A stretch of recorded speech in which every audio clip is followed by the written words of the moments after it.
ஐயனார் துணையில அடுத்த நடக்க போகுதுன்னு வாங்க பார்க்கலாம். சோழனை பார்த்தா ரவுடிங்க கார்ல கடத்திட்டு போனது மட்டும் இல்லாம காருக்குள்ளேயே வச்சு சோழனை போட்டு சும்மா அடின்னு அடிச்சு வெளுத்துக்கிட்டு இருக்கானுங்க. சோழனால எதுவுமே பண்ண முடியல. சோழனுடைய கையை வேற பின்னாடி கட்டி வச்சு வாயில துணியை வேற அடைச்சு வச்சு சோழனை போட்டு குத்துன்னு குத்தி போட்டு அடி வெளுத்துக்கிட்டு இருக்கானுங்க. சோழன் எவ்வளவோ தடுத்து பாக்குறாரு, ஆனா முடியவே இல்லை. கடைசியில பார்த்தா டே இவனை இப்படியே கார்ல இருந்து தள்ளி விட்டுறா அப்படின்னு சொல்லிட்டு ஒருத்தன் சொல்லவும் சோழனை பார்த்தா ஓடிக்கிட்டு இருக்கிற கார்லயே இருந்து கீழே பிடிச்சி தள்ளி விட்டுறானுங்க. சோழனும் பார்த்தா கீழே விழுந்துடுறாரு. இதுல சோழனுக்கு முகமெல்லாம் அடிபட்டுருது. சோழன் பார்த்தா அதே இடத்துல மயங்கவும் செஞ்சிடறாரு. அந்த வழியா பார்த்தா ஒரு போலீஸ் ஜீப் வந்துகிட்டு இருக்கு. யோ யார் அது ரோட்ல அப்படி படுத்து கிடக்குறது அப்படின்னு சொல்லிட்டு இங்க கார்ல இருக்கிற இன்ஸ்பெக்டர் சொன்னோம், "தா போய் பாக்குறியா?" அப்படின்னு சொல்லிட்டு கான்ஸ்டபிள் வேகமா இறங்கி வந்து பாக்குறாரு. "சார் இங்க யாருன்னே தெரியல சார், கையெல்லாம் கட்டி வாயில துணியெல்லாம் வச்சு கீழே அடியெல்லாம் பட்டிருக்கு போல சார்" அப்படின்னு சொல்லிட்டு இங்க பார்த்தா கான்ஸ்டபிள் சொல்லவும், "யோ யார் அப்படின்னு சொல்லிட்டு இங்க பார்த்தா சோழனுடைய கை கட்டெல்லாம் அவுத்து விட்டுக்கிட்டு இருக்காங்க. இங்க தண்ணியெல்லாம் தெளிச்சு பாக்குறாங்க. சோழன் எந்திரிக்கிற மாதிரியே தெரியல. "யோ தூக்கு ஹாஸ்பிட்டல் போலாம்" அப்படின்னு சொல்லிட்டு சோழனை கூட்டிட்டு பார்த்தா போலீஸ் ஹாஸ்பிட்டல் வராங்க. அங்கே டாக்டர் விசாரிக்கிறாரு. "என்ன சார், என்ன ஆக்சிடென்ட் கேஸா?" அப்படின்னு சொல்லி டாக்டர் கேட்கவும், "என்ன எதுன்னு தெரியல சார், ரோட்ல போற வழியில இந்த ஆளு கை காலெல்லாம் கட்டி மயங்கி கிடந்தாரு. என்ன எது நாங்க பாத்துக்கிறோம், இப்ப நீங்க இவருக்கு ட்ரீட்மெண்ட் பண்ணுங்க" அப்படின்னு சொல்லி போலீஸ் சொன்னது. "சரிங்க சார்" அப்படின்னு சொல்லிட்டு டாக்டர் பார்த்தா சோழனுக்கு ட்ரீட்மெண்ட் நடத்துறாங்க. யோ அந்த ஆளுடைய பாக்கெட்டு இல்லாட்டி பர்ஸ் ஏதாவது கான்டாக்ட் நம்பர் ஏதாவது இருக்கான்னு பாரு அப்படின்னு சொல்லி இன்ஸ்பெக்டர் சொன்னதும் கான்ஸ்டபிள் பார்த்தா இங்கே சோழனுடைய பாக்கெட்டு எல்லாம் பார்க்குறாரு. அதில் சோழனுடைய ஃபோன் இருக்கு. "சார் இவங்கிட்ட ஃபோன் இருக்கு சார்" அப்படின்னு சொல்லி கான்ஸ்டபிள் சொன்னதும், "சரியா அதில் கான்டாக்ட்ல யாராவது இருக்க உங்ககிட்ட கால் பண்ணி இந்த மாதிரி இவர் இங்கே இருக்காரு அப்படின்னு சொல்லி தகவல் சொல்லு" அப்படின்னு சொல்லிட்டு இங்கே இன்ஸ்பெக்டரும் சொல்லிடுறாரு. கான்ஸ்டபிள் பார்த்தா இங்கே சோழனுடைய ஃபோனை பார்க்குறாரு. அதில் ஒய்ஃப்னு சொல்லிட்டு நிலாவோடைய பேர் வந்து சேவ் பண்ணி நம்பர் எல்லாம் இருக்கு. "சார் இந்த ஆளுக்கு கல்யாணம்லாம் ஆயிடுச்சு போல, ஒய்ஃப்னு சொல்லி ஒரு நம்பர் இருக்கு சார்" அப்படின்னு சொல்லிட்டு கான்ஸ்டபிள் சொன்னதோ, "சரியா அந்த நம்பருக்கு கால் பண்ணிட்டதா நான் உங்ககிட்ட பேசுறேன்" அப்படின்னு சொல்லி இன்ஸ்பெக்டர் சொல்றாரு. இங்க வீட்டுல பார்த்தா நிலாவை ஆளுக்கு போட்டு மைண்ட் வாஷ் பண்ணிக்கிட்டே இருக்காங்க.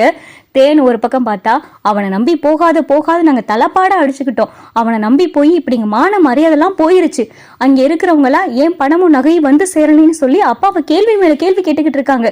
கேவலம் பணத்துக்கும் நகையும் ஆசைப்பட்டவனையா பிடிச்சு நீ கல்யாணம் பண்ணிருக்க, அவனுங்களுக்காக எங்க கிட்ட எவ்வளவு எடுத்தறிஞ்சு பேசணும் அப்படின்னு சொல்லி தேன் ஒரு பக்கம் பேசுறாங்க. மதி ஒரு பக்கம் பார்த்தா, "என்ன நிலா ஏன் சோழன் இப்படி எல்லாம் பண்ணாரு" அப்படின்னு சொல்லி மதி ஒரு பக்கம் பேசுறாங்க.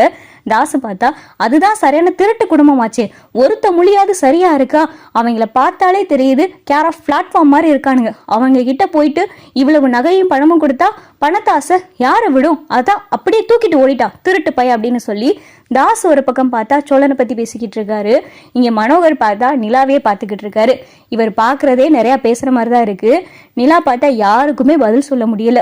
என்ன ஆளுக்கு இப்படி பேசிக்கிட்டு இருக்காங்க அப்படின்னு சொல்லிட்டு நிலா மனசுக்குள்ளேயே பார்த்தா சோழனை நினைச்சுக்கிட்டே இருக்காங்க. சோழன் இப்படி பண்ணக்கூடிய ஆளே கிடையாது, என்னமோ நடந்திருக்கு, அவர் எங்க போயிருப்பாரு, சோழா உங்களுக்கு என்ன ஆயிருக்கும், இப்ப வீட்டுல ஆளுக்கு உங்களை இப்படி பேசிக்கிட்டு இருக்காங்க, எங்க சோழன் போனீங்க, சீக்கிரம் வீட்டுக்கு வந்துங்க சோழன் அப்படின்னு சொல்லிட்டு மனசுக்குள்ள பார்த்தா நிலா சோழனையே நினைச்சு அவங்க அழுதுகிட்டே இருக்காங்க. அப்பதான் பார்த்தா நிலாவுடைய போனுக்கு ஒரு போன் கால் வருது. அதை பார்த்ததும் சோழனுடைய நம்பர்.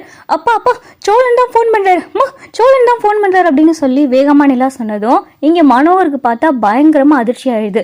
"என்னது சோழன் போன் பண்றானா, வேகமா அட்டன் பண்ணி பேசுமா, மாப்பிள்ள எங்க இருக்காரு என்ன இருக்காருன்னு கேளு" அப்படின்னு சொல்லி இங்க பார்த்தா மனோகர் சொன்னதும் வேகமா பார்த்தா போன் அட்டன் பண்ணிட்டு, சோழா எங்க இருக்கீங்க" அப்படின்னு சொல்லி வேகமா நிலா கேட்டதும், "மாமா நான் இன்ஸ்பெக்டர் பேசுறேமா" அப்படின்னு சொல்லிட்டு இங்க வேற ஒரு குரல் கேட்கவும், "இன்ஸ்பெக்டரா சார், இது சோழனுடைய போன் தானே, இந்த போன் உங்ககிட்ட எப்படி" அப்படின்னு சொல்லி நிலா கேட்டதும், "மா நாங்க இந்த மாதிரி பைபாஸ் வழியா வந்துகிட்டு இருந்தோம், அப்ப சோழன்றவர் கை காலெல்லாம் கட்டி ரொம்ப காயத்தோட ரோட்ல மயங்கி கிடந்தாருமா, நாங்க அவரை பார்த்து இப்ப ஹாஸ்பிட்டல் அட்மிட் பண்ணிருக்கோம்" அப்படின்னு சொல்லி போலீஸ் சொன்னதும் இதை கேட்டதும் பார்த்தா நிலாவுக்கு பயங்கரமா அதிர்ச்சி ஆயிடுது. "என்ன சார் சொல்றீங்க" அப்படின்னு சொல்லி நிலா கேட்டதும், "ஆமாமா நான் இப்ப ஹாஸ்பிட்டல் அட்ரஸ் சொல்றேன், ஹாஸ்பிட்டலுக்கு உங்களால இப்ப வர முடியுமா" அப்படின்னு சொல்லிட்டு இன்ஸ்பெக்டர் சொன்னதும், இந்த உடனே வரேன் சார்" அப்படின்னு சொல்லி இங்க பார்த்தா நிலா சொல்லவும், "என்ன நிலா என்ன ஆச்சு" அப்படின்னு சொல்லிட்டு இங்க தேனை கேட்கவும், "மா அவரு கை காலெல்லாம் கட்டி ரோட்ல யாரோ அவரை அடிச்சு போட்டிருக்காங்க, ரோட்ல அவர் மயங்கி கிடந்திருக்காரு, இன்ஸ்பெக்டர் அந்த வழியா வந்திருக்காரு, அதனால இப்ப சோழனை ஹாஸ்பிட்டல் அட்மிட் பண்ணிருக்காங்க" அப்படின்னு சொல்லிட்டு நிலா சொன்னதும் இதை கேட்டதும் மனோவருக்கும் தாசுக்கும் பார்த்தா சும்மா அப்படியே ஆடி போயிடுது.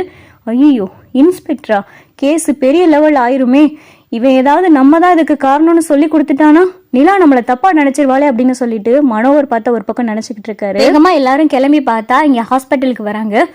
இன்ஸ்பெக்டர் நீங்க தானே எனக்கு கால் பண்ணீங்க அப்படின்னு சொல்லி நிலா கேட்டதும், ஆமாம்மா நான் தான் கால் பண்ணேன். சோழன் இங்க அப்படின்னு சொல்லி நிலா கேட்டதும், அவருக்கு ட்ரீட்மெண்ட் நடந்துகிட்டு இருக்குமா அப்படின்னு சொல்லிட்டு இன்ஸ்பெக்டர் சொல்றாரு. ஆமா இவங்கெல்லாம் யார் அப்படின்னு சொல்லி இன்ஸ்பெக்டர் கேட்கல, இவங்க என்னுடைய அம்மா அப்பா சார். சோழனுக்கு என்ன சாராச்சு, சோழனுக்கு எதுவும் ஆபத்தான இது இல்லை அப்படின்னு சொல்லிட்டு நிலா ஒரே பதட்டப்படவும், அவருக்கு ஒன்றும் இல்லம்மா அடிபட்டிருக்கு, ட்ரீட்மெண்ட் நடந்துகிட்டு இருக்கு அப்படின்னு சொல்லி இன்ஸ்பெக்டர் சொல்லிக்கிட்டு இருக்காரு. ஆமா அவர் என்ன விஷயமா எதுக்கு அந்த வழியா வந்தாரு, எதுக்கு அவர் இப்படி ரோட்ல மயங்கி கிடக்கிற அளவுக்கு என்ன நடந்துச்சு அப்படின்னு சொல்லிட்டு என் இன்ஸ்பெக்டர் கேட்கல. அப்பதான் பார்த்தா நிலா சொல்றாங்க, சார் என்னுடைய அப்பாவுடைய அஃபிஷியலான ஒரு விஷயமா கிளைண்ட்டை மீட் பண்ணி பணமும் நகையும் கொடுக்கறதுக்காண்டி என்னுடைய ஹஸ்பண்ட் சோழன் கார்ல போய்கிட்டு இருந்தார் சார். ஆனா அது கொஞ்ச நேரத்திலேயே அந்த கிளைண்ட் கிட்ட பணமும் நகையும் வந்து சேரலைன்னு அப்பாவுக்கு ஃபோன் வந்துச்சு. அதுக்கப்புறம் சோழனுடைய ஃபோன் பார்த்தா சுவிட்ச் ஆஃப் ஆயிருச்சு சார். இதுதான் சார் நடந்துச்சு. வீட்டில் இருக்கிற எல்லாருமே சோழன் என்ன ஆனார் ஏதானாருன்னு தான் நினைச்சுக்கிட்டு இருந்தோம். அப்பதான் நீங்க ஃபோன் பண்ணீங்க சார். சோழன் கிட்ட யாரும் வழிப்பறி பண்ணியிருப்பாங்களா அப்படின்னு சொல்லி நிலா கேட்கல. அப்பதான் இன்ஸ்பெக்டர், இருக்கலாமா, கண்டிப்பா இருக்க வாய்ப்பு இருக்கு. நீங்க வேற நகையும் பணமும் கொண்டு போயிருக்காருன்னு சொல்றீங்க. இவர் வர வழியை நோட் பண்ணி இந்த விஷயம் தெரிஞ்ச யாரோ தான் அவரை ட்ராக் பண்ணி இந்த மாதிரி அவர்கிட்ட இருந்து பணத்தை நகையும் பறிச்சுட்டு கை காலெல்லாம் அவர் கட்டி போட்டு அடிச்சு ரோட்ல தள்ளி விட்டுருக்காங்கன்னு நினைக்கிறேன். அதனாலதான் அவர் ரோட்ல மயங்கி கிடந்திருக்காரு. நாங்க இது என்ன ஏதுன்னு நாங்க இப்பயே விசாரிக்கிறோம், நீங்க ஒரு கம்ப்ளைண்ட் மட்டும் ரைஸ் பண்ணுங்க அப்படின்னு சொல்லிட்டு இன்ஸ்பெக்டர் பார்த்தா நிலா கிட்ட பேசினதும் மனோகருக்கும் தாசுக்கும் பார்த்தா ரொம்ப அதிர்ச்சி ஆயிடுது. சார் கம்ப்ளைண்ட் எல்லாம் ஒன்றும் வேணாம் அப்படின்னு சொல்லி தாசு சொல்லவும், அப்பதான் நிலா, ஏன் கம்ப்ளைண்ட் வேணாம் சார், நான் கம்ப்ளைண்ட் கொடுக்குறேன். சோழனை இப்படி அடிச்சு போட்டிருக்காங்க, அப்படி இருக்கையில ஏன் கம்ப்ளைண்ட் கொடுக்க கூடாது? நகையும் பணமும் போச்சுல, அதை பத்தி தெரிஞ்சுக்கிற வேணாமா? நீ என்ன இப்படி முட்டாள்தனமா பேசிக்கிட்டு இருக்க அப்படின்னு சொல்லி நிலா சொன்னதோ, நிலா அப்படி இல்லை நிலா, இப்படி கம்ப்ளைண்ட் கொடுத்தோம்னா கோர்ட்டு கேஸ்ன்னு அலைய வேண்டியதா இருக்கும். அப்புறம் நம்ம அபிஷியலா கொடுக்க வேண்டிய கிளைண்ட்டையும் இதுல விசாரிப்பாங்க. அவங்களுக்கு எதுக்கு தேவையில்லாம சங்கடம்? அதனாலதான் நான் சொன்னேன், நம்ம கிட்ட இருக்கிற ஆட்களை வச்சு என்ன ஏதுன்னு விசாரிக்கலாம் அப்படின்னு சொல்லி தாச சொல்லல. அதெல்லாம் ஒன்றும் வேணாம் சார், நான் கம்ப்ளைண்ட் கொடுக்குறேன் சார். சோழனுடைய ஒய்ஃபா இதை பத்தி நான் கம்ப்ளைண்ட் கொடுக்குறேன். என்னுடைய ஹஸ்பண்டை யார் இப்படி ரோட்ல அடிச்சு போட்டாங்கன்னு தெரியணும். அதே மாதிரி நகையும் பணத்தை யார் இப்படி அவர்கிட்ட இருந்து வழிப்பறி பண்ணாங்கன்னு எனக்கு தெரிஞ்சே ஆகணும். அதனால நான் கொடுக்குற கம்ப்ளைண்ட்டை நீங்கள் எடுத்துக்கோங்க சார் அப்படின்னு சொல்லி நிலா சொன்னதும், சரிம்மா நீங்கள் கொடுக்குற கம்ப்ளைண்ட்டை நான் எடுத்துக்கிறேன். அவர் கண்ணு முழிச்சதும் அவர்கிட்ட நாங்கள் விசாரிக்கணும் அப்படின்னு சொல்லி இன்ஸ்பெக்டர் பார்த்தா கூடவே வராரு. இங்கே பார்த்தா சோழன் மயக்கத்தில் படுத்து கிடக்காரு. வேகமாக பார்த்தா நிலா ஓடி வந்து சோழனுடைய கையை பிடிச்சு, சோழா உங்களுக்கு என்ன ஆச்சு சோழா நீ பாருங்க சோழா அப்படின்னு சொல்லிட்டு நிலா கூப்பிடவோ, இங்கே பார்த்தா சோழன் கண் முழிச்சு பார்க்குறாரு. நிலா நான் எப்படி இங்கே வந்தேன் அப்படின்னு சொல்லிட்டு சோழன் கேட்கவும், அப்போதான் இன்ஸ்பெக்டர் சொல்கிறாரு, சார் நீங்கள் ரோட்டில் அடிபட்டு கிடந்தீங்க, அந்த வழியாக நாங்கள் வந்ததுனால உங்களை இங்கே ஹாஸ்பிட்டல் அட்மிட் பண்ண முடிஞ்சது. ஆமாம் உங்களை யார் இப்படியெல்லாம் பண்ணா?